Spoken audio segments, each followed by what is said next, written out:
प्रधानमंत्री नरेंद्र मोदी के नेतृत्व में केदार धाम को संवारकर सुंदर बना दिया गया है और हाल में हुए उत्तराखंड चुनाव से पहले पीएम मोदी केदार धाम भी गए थे। अब कल यानी शुक्रवार को मंदिर के कपाट खुलने वाले हैं। कोरोना काल में 2 साल कई तरह की पाबंदियों के हटने के बाद इस बार जहां भक्तों का जोश हाई है तो वहीं प्रशासन भी पूरी तरह मुस्तैद है। देखिए केदारनाथ धाम से मनोज लोईवाल की ये एक्सक्लूसिव रिपोर्ट। कपाट खुलने का इंतजार है, भक्त भी दर्शन के लिए बेकरार है। देवभूमि उत्तराखंड में 4 धाम की यात्रा शुरू हो चुकी है। अब तो बाबा केदारनाथ के दर्शन का भी काउंटडाउन शुरू हो चुका है।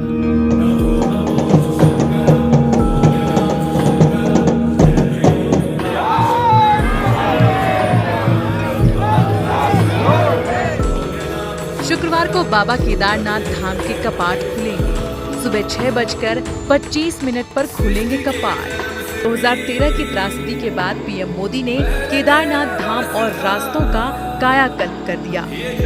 आसमान से ली गई ये एक्सक्लूसिव तस्वीरें केदारनाथ धाम के रास्ते की हैं। क्योंकि इस बार बड़ी संख्या में श्रद्धालु केदारनाथ धाम पहुंचने वाले हैं, ऐसे में कपाट खुलने से पहले एबीपी न्यूज ने श्रद्धालुओं के लिए सुविधाओं का जायजा लिया। 4 धाम की यात्रा जो पहले कई दिनों तक होती थी अब कुछ घंटों में तब्दील हो गई है। अब अगर देहरादून से चढ़ेंगे तो केदारनाथ अब 40 मिनट में पहुंच जाएंगे। गुप्त काशी से चढ़ेंगे तो 10 मिनट में केदारनाथ पहुंच जाएंगे और सीधा मंदिर के पास पहुंचेंगे।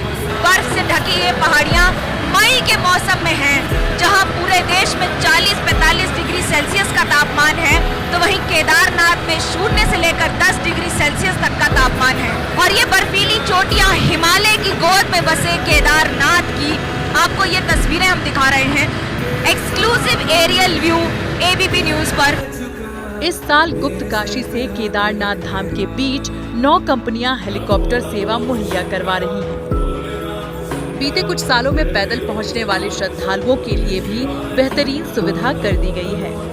रास्ते अब पहले से ज्यादा बेहतर हैं। कई जगह पर हाईवे बन गए हैं और कई जगह तो ऑल वेदर हाईवे बना दिए नितिन गडकरी ने अपने मंत्रालय के जरिए। हालांकि नरेंद्र मोदी हर बार केदारनाथ की पट खुलने और बंद होने पर आते हैं और ये सुविधाएं पहले भी थी। हालांकि इस बार इन्हें बहुत ज्यादा स्तर पर यानी कि बड़े स्केल पर कर दिया गया है। पहाड़ों पर अचानक मौसम खराब होने की आशंका समेत श्रद्धालुओं के लिए टेंट जैसी तैयारियां भी युद्ध स्तर पर की गई हैं। रुद्रप्रयाग जिले के डीएम मयूर दीक्षित ने सारी तैयारियों के साथ साथ श्रद्धालुओं को किस बात की सलाह दी है वो भी सुन लीजिए। मंदिर की सजावट की प्रक्रिया जो हमारी मंदिर केदार टेम्पल कमेटी है उनके द्वारा की जा रही है।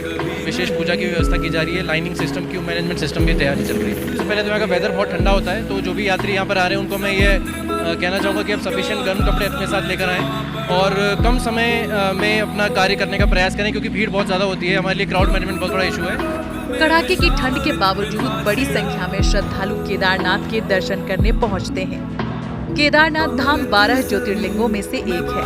सबसे ऊंचाई पर स्थित ज्योतिर्लिंग है केदारनाथ। आदि गुरु शंकराचार्य ने केदारनाथ मंदिर बनवाया था। मान्यता है कि यहीं शिवजी ने पांडवों को बैल रूप में दर्शन दिए थे।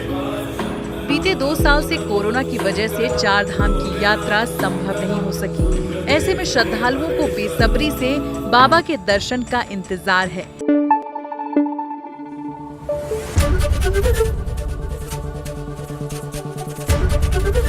एबीपी न्यूज आपको रखे आगे।